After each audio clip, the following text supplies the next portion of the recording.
It's Andrew Bogish. It's Sean Mraz. It's song. It's dance. And it's Alliance Primetime.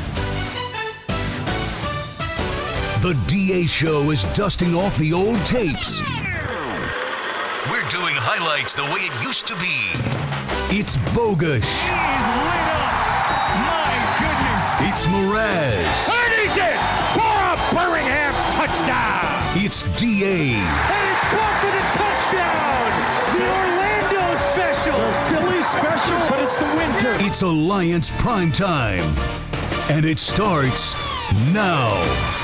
The Alliance madness has been going on since February. It hit week 7 this weekend, and we got our first postseason clinch, our first overtime game, and our first look at Canadian import Johnny Manziel. It is time for Primetime, brought to you this week by Las Vegas, the perfect place to host your minor league football championship game. But once you're big time, please talk to our friends at the Star in Frisco, Texas. We begin in the ATL. The Legends thinking upset against the Apollos, coming off their first loss of the season. Shawnee, we knew Orlando could throw it with Gary Gilbert under center, but they decided to run over the Legends on Saturday. Big jet sweep up inside. That's the running back Smith, who breaks the tackle. Touchdown? Touchdown! Touchdown, Orlando. Yeah, Bogish. Steve Spurrier calling the count because that's not 1, 2, but 3 touchdowns for Devion Smith on the ground, and the Apollos were off and running. That's a heck of an accent. The Orlando offense building a 26 lead. Then the D chipped in. Murray on time, outside, and it is intercepted. That's Daje Olatoye inside the 10, down to the 5. Touchdown! Aaron Murray, why the hurry? Aaron Murray makes you worry yet again with a pick 6 thrown. 66-yard pick 6 for Daje Olatoye Jackson. The route was on for real. The finishing touches from that Gilbert passing attack. Gilbert works the ball to Charles Johnson. Touchdown! Now there's that man. There's that man, Mark. What man? Charles in charge of our days and our nights. Charles in charge of our wrongs and our rights. Does that make Gary Gilbert Nicole Eggert in this? No. So Orlando is the first team to clinch a playoff spot in AAF history with this win on Saturday afternoon. Now Saturday night, the first place Commanders welcoming the 2-win Stallions. This game tied at 9 in the 4th, thanks in part to a trio of Bertollehihu field goals. Oh! Then the Commanders finally found the end zone. Into the backfield. Yes, and room. Into the end zone. Diving in for the touchdown is Trey Williams. You want lunch in San Antonio, Bogish? You better pass the tray.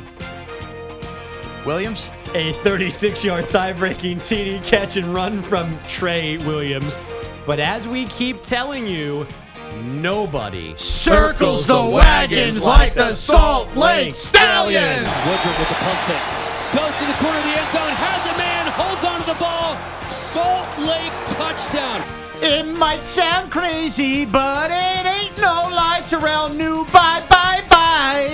It's a primetime no when I don't sing because I don't agree with our song choice. So this now the most drama in San Antonio since the actual Alamo. The Stallions had to go for 2 to tie. They had to go for 2 to tie. Josh Woodrum back to pass. Woodrum to the end zone, picked off.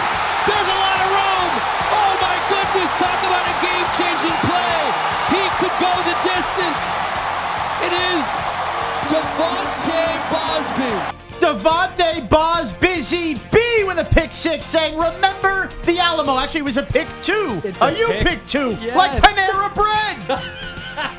Soup and sandwich or salad and sandwich? It doesn't matter. It doesn't it's matter. Points. Instead of a tying 2-point conversion, it is a pick 2. 19-15 the final. Those Stallions better circle the wagons again.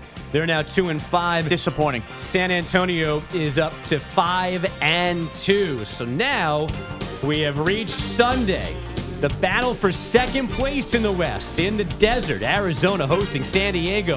They were tied at 9 after 1, Shawnee. Then the hot shots took off. Wolford's going to throw it. Got a man. Caught.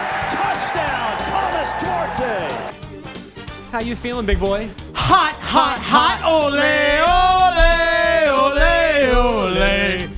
John Wolford, whose last name is almost my mother's maiden name, just swarming up at Sun Devil Stadium. Wolford again. All the money in the end zone. Touchdown. And it's Holloman. It's not a homonym. It's not a hologram. It's a holomin for the Arizona Hotshots. Whatever it is another touchdown through the air. Then how about one on the ground for Wolford? Steps through the charge. Has a big gain. Breaks loose. And Wolford will score. How about that? How about that? It's Wolford's reserve for Arizona. Shots all around. The Hotshots stay right behind San Antonio, improving to 4-3. San Diego's 3-4. They're winless in 3 road games. Last but not least, what ended up being the game of the weekend. Maybe the game of the century, Bogus. At the very least, the game of the decade. The 3-3 Iron visiting the One Win Express and their new toy under center. But before we get to Johnny Manziel, we get to AAF history. And this one is blocked. Scooped up. And right sideline, striding to the end zone. Terrell Bonds. Terrell, he's a bail bondsman, bailing out the Express with the first punt block for a touchdown in Alliance of American Football history. And nothing confuses an announcer more than a punt block return for a touchdown. It was DeMarcus Gates who got the block. Bonds the return. That should have been good enough for an automatic win. Yeah, Bonds. What did I say, Terrell Boggs? Bonds. No, I was doing a James Bond Double joke. O Bogus, punt keep block? going. I thought you were correcting me again. No. This was just the beginning of a comeback for Memphis. Silvers to Horn. Caught. Touchdown Express. Who else would it be?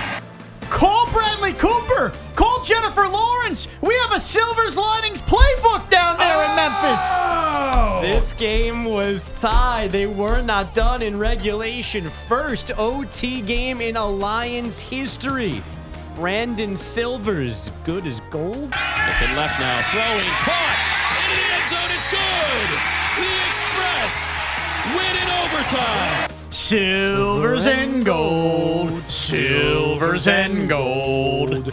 That's a Memphis win over Birmingham in overtime, 31-25. Now, Mike Singletary said post-game, Silvers still his QB, but we saw Johnny Manziel, 3 drives, 3 completions, 48 yards, 20 more on the ground rushing. The Iron, by the way, 2 games behind the Apollos now in the East as we check in for the latest news and notes from all around the Alliance with D.A. Thank you, guys. Well, let's start with Johnny Manziel. He's saying all the right things. If you saw the sit-down interview with the AAF broadcast team, he's talking about teamwork. He says that he thinks that his life is better when he's got football in it. However, there's some concern around the league that it's a really long offseason.